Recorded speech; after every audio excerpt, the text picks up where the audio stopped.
Es como cuando hay una ola que va siguiendo hasta que llega una parte que se acaba. Pues nosotros ahora nos vamos y a lo mejor algunos no nos volveremos a ver.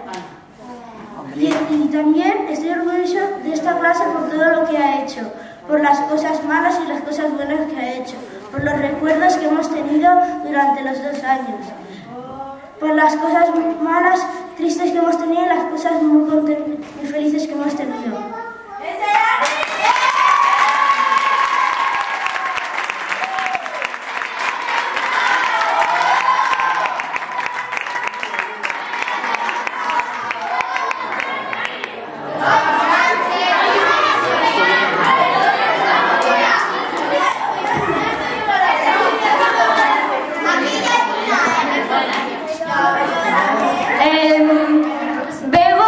Nosotros todos te queremos. ¡Sí!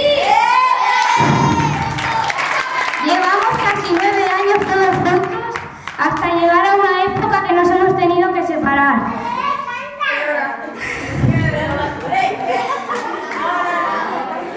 En la casa todos vamos a llorar, todo seguro, ¿eh? Os echaré mucho de